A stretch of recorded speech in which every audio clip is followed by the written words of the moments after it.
Hi there, it's Adam Franklin, and I'm incredibly grateful to be here with Robert Bloom live on Skype from New York City. Thanks for joining us today, Bob. It's a great pleasure, Adam. Thank you.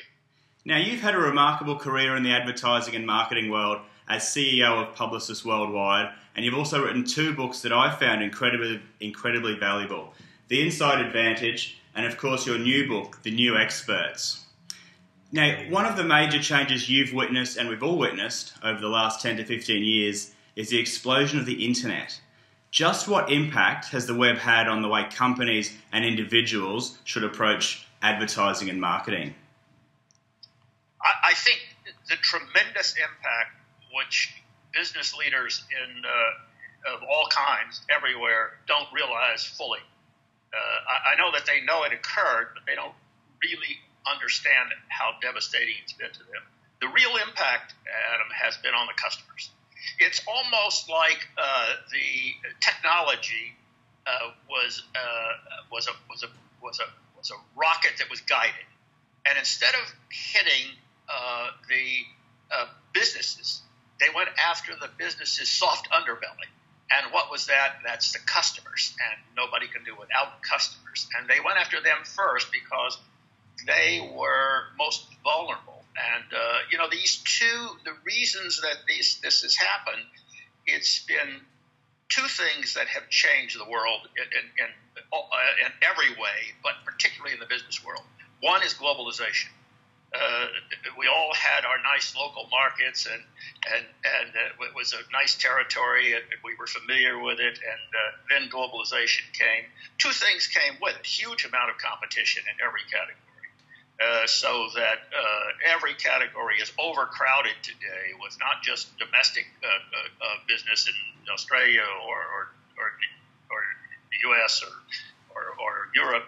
It's crowded with a lot of international competitors, and what that's been facilitated by technology. So basically, it's kind of technology and globalization forming a partnership. I mean, this is obviously imagination, but I think this is what's happened. Not how it happened, but this is what's happened. So those two driving forces have created a customer today that is a very different customer than business leaders are used to dealing with. And my point in that, in response to you, is that I don't think that the business community is yet ready to deal with this in the full measure that they have to.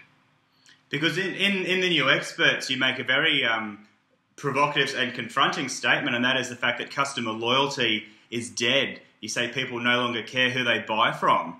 Now, I'd like to know, why is this, and what must we do in light of this confronting fact? Well, you have to start back at ground zero. When Adam and Eve were running around, there were sellers there, but the sellers for thousands of years have had control of the buyers. That's very simple. Why? Because the seller had all of the knowledge. So knowledge is power. So the poor buyer, you and me and all of us, were compliant, and we said, "Oh my goodness, thank you for selling me something. And do you have it in green?" "No, I don't have it in green. I have it in blue." Of course, he had it in green, but he didn't have it in inventory, so he didn't want to sell it to you. That sort of thing. So the seller has been in control. But what's happened is that the equation has changed. The buyer has taken control. Why is the buyer taking control? Because the buyer has knowledge now, which he or she never had, and they like it. Given them what? It's given them power, and power over what? Power over whom? Power over the person's trying to sell them something, because generally the people who are selling today don't know as much as the buyers. The buyers have all gone to work on the internet.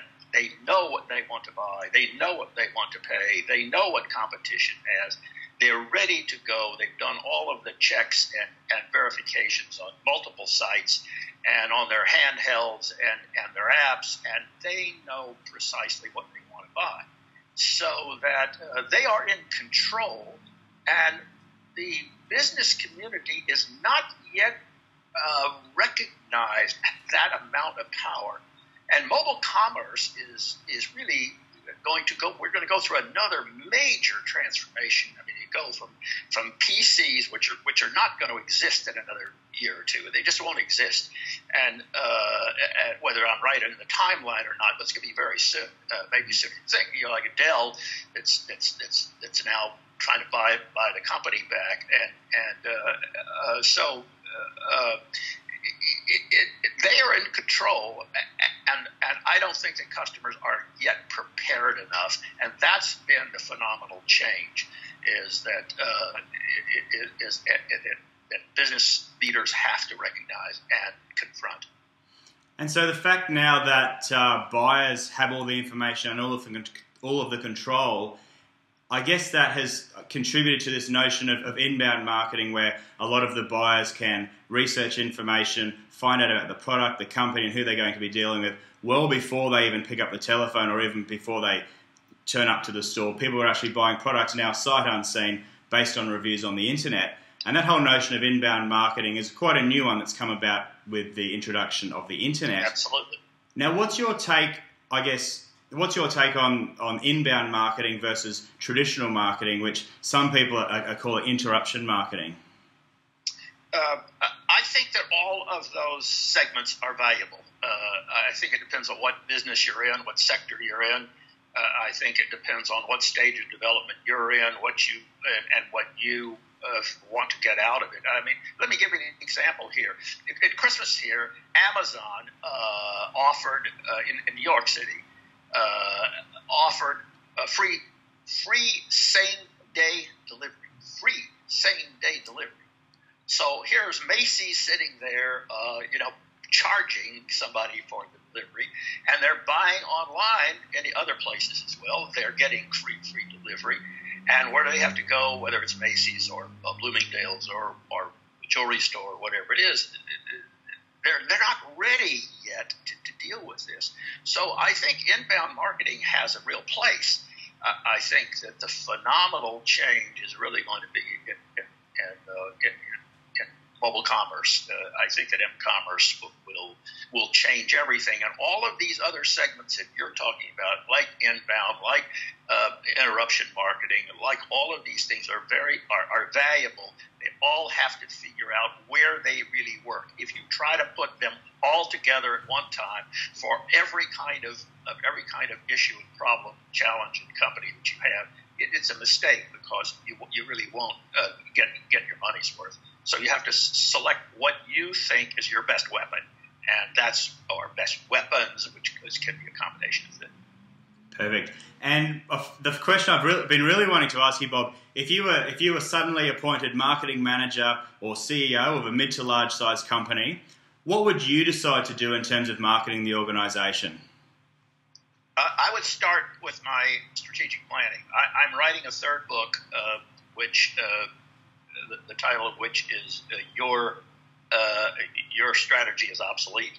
And I believe it's obsolete because the planning protocol today is the same planning protocol that's been around for a very long time. And so the world has changed, and that planning protocol is no longer appropriate. So what I would do is I'd use a new planning protocol. And, by the way, in my book, I offer a new planning protocol. And I think the biggest problem is most planning starts where, Adam? It starts, as you and I have experienced, and most of the viewers will, is it starts with, let's get the financial plan done, right? So day one, you do the financial plan. And and what do you have several choices. What do? You look at the last 5 years, right, of financials, and you say, well, I got to beat those, right? So immediately, what are you doing? I'm looking at your face right now, but immediately what you're doing is you're turned around. You're looking backwards, not forwards, right there. So people will say, okay, well, really what you've got to do is, okay, I buy that. Don't look backwards. But maybe I should look around over the horizon. Look over the horizon. But you won't see anything at all, because the horizon's been there for longer than anybody on this planet, and it hasn't changed. So all of your competitors are looking ahead, trying to identify something. But the businesses that are really beating the drums and doing this are led by people, to answer your question, who want to look around the corner, who want to find something that that's not taken, that's a real breakthrough, and that's done. So you get Jeff Bezos at Amazon, who really does this, and it's amazing what he's built, in the biggest online company of the world. I mean, out of nothing. Or you look at Steve Jobs, late Steve Jobs. I mean, my God, these people. This wasn't looking backwards. This wasn't looking ahead. You don't come up with the world needs a tablet. And what most of the people doing are chasing that and say, well, I put out a tablet. Everybody says, well, I got to get this tablet out. Putting out another tablet is not a solution to it. So what I would do is to start not with numbers. Because after you lock in the numbers on day one, you don't have any money to spend. So can you imagine somebody going into Bezos and he says, have they done the financial plan? This is not, I'll bet you, this is not how they do it. But they do the financial plan the first day, and it's locked in, right? At the end of the day, everybody does a high five and says, hey, glad we got the financial plan done. So the next day they say, well, let's improvise, let's imagine, let's really think out of the box, let's do some great things. And you come up with a list of things that we can do, and everybody says, God, this is really fun and great. And then the CFO looks up and says, we don't have any money left. We locked it in yesterday. So somebody goes to Bezos and says, Jeff, you don't have enough money to do that new electronic reader that you want to put out. This is the hell with you do it. I'm going to get that done. We'll borrow the money from someplace. We'll find a way to do it, and then we'll be able to do it. And that's what those kinds of people do. That's what needs to be done. You have to start with innovation first, then do the financials, turn the whole thing around. So that's really what you're doing. Does that make sense to you? That does. That great answer. Thank you, Bob. A very passionate answer there, and very much looking forward to the next book. When do you anticipate that will be released? Oh, I hate to always anticipate that because I'm not a fast writer, and it's still a challenge to me. I was very good at writing strategic documents, and they were dull as hell. And so when I first started writing books, everybody told me, the publishers, the agents, and so forth, this is really a great idea, but it's dull as hell. Go put some life in it. So I still have challenges doing that, and that's what I'm in the process of doing. But this is a fun. I think this in itself is a fun thing to do, is to say, let's take this world. If you don't, to answer your question as clearly as I can, what I would do is not start at the way everybody else is starting. I would change the venue. I would change the way it's being done. And I'd start by coming up with 5 big ideas or 20 big ideas and narrow them down to the ones I want and say, this is what we've got to do. Now, there are people like Bezos or people like Jobs that do this intuitively, and most of us can't. We need some kind of a process, and that's what I've done, is to develop a process that can lead you through the steps that you've got to take in order to get to this kind of approach. Fantastic. And where can people go to get your existing books, The Inside Advantage and The New Experts? Amazon's still the best place in the world. You can get it. They're both they're e-readers. They're hard books. They're used books. I would tell them not to buy a brand new book. It's overpriced, and nobody makes any money out of publishing business today. So that would be the best place. But try it through their local bookstores. Some of them get it. When I was in Australia, many of the people wanted e-books, and so they had both books available from that standpoint. Fantastic. And any of our viewers can pop round to the Bluewire office and borrow them. We've got both of Bob's books on our bookshelf, so feel free to drop by. Also, thank you very much. What they could do is immediately go to the site. The site is bobbloom.biz. It's one word, bobbloom.biz, B-I-Z. And on it, they can find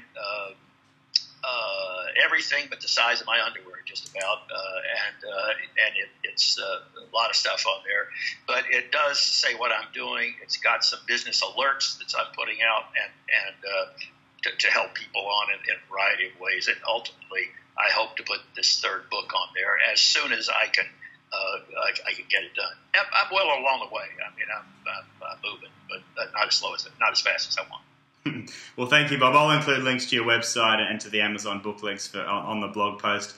Thank you so much for joining us. I really appreciate your insights, and thanks on behalf of all the people that watch it on YouTube and on our blog. Thank you very much, Adam. I wish you very, very good luck to you. Thank you.